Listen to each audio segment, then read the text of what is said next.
Hello and welcome to the Excel Nursing Academy.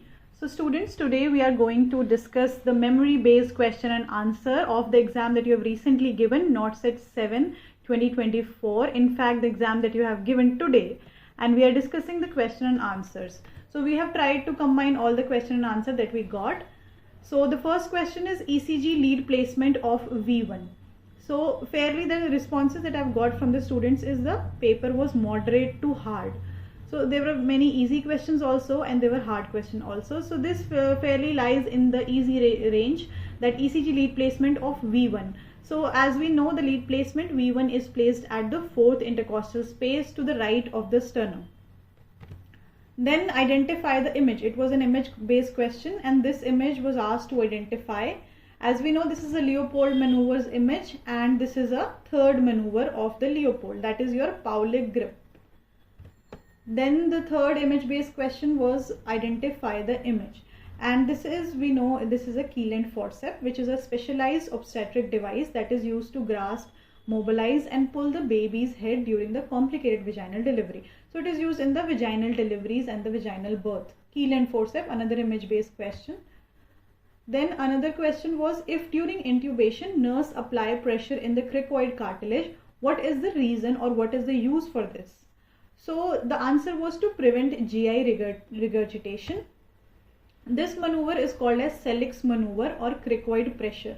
So in this, during the intubation, the nurse or another healthcare professional, they apply the pressure from the anterior to posterior on the cricoid ring of the larynx or the Adam's apple. This moves the trachea posterior and it compresses the esophagus to prevent aspiration and the gastric inflation. So the correct answer was to prevent the gastric regurgitation or the parts gastric contents to regurgitate during the intubation. Another question that was asked was the signs of autonomic dysreflexia, and this question has been asked a lot of times. What are the signs of autonomic dysreflexia? So we know the signs is hypertension and bradycardia, usually systolic hypertension and bradycardia. And autonomic dysreflexia is a condition where the spinal cord injury occurs at the level of T6 or the higher.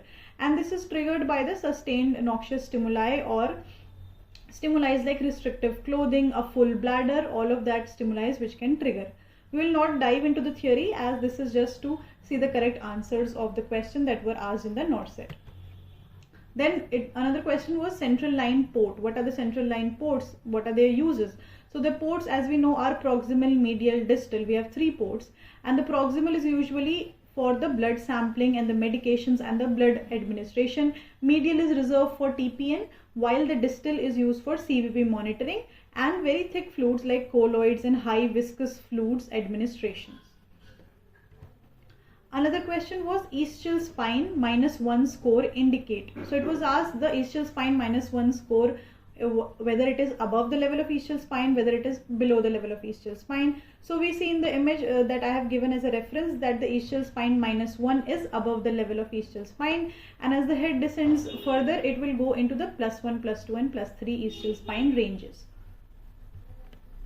Another question that was asked was disulfiram ethanol reaction symptoms. So as we know, disulfiram is an aversion therapy. What are the symptoms that can occur after the client is on disulfiram and he drinks alcohol? The symptoms, as we have categorized here on the basis of mild, moderate and severe. In the mild, client may see flushing, headache, sweating, and in the moderate, conditions like hypotension, tachycardia, palpitations, dyspnea, nausea, vomiting, this the client may surface with. While in the severe, then respiratory collapse and the cardiovascular collapse, convulsions and death could occur. Another question was that carboprost is used for A, PPH, B, abortion and C, vaginal delivery. So carboprost is primarily used for PPH, and in other condition it may also be used for abortion in the second trimester, but major use of carboprost is in the postpartum hemorrhage.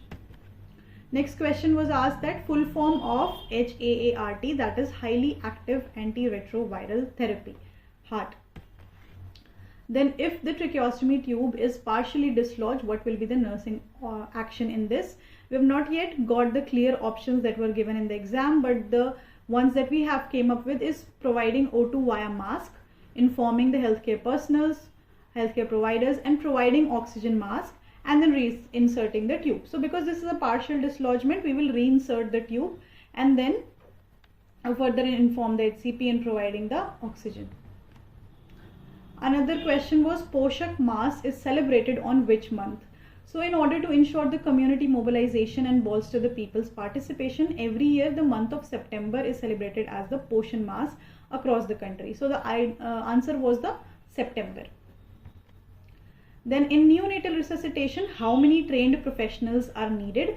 The answer was 1 trained professional is needed in any type of neonatal resuscitation that is being performed.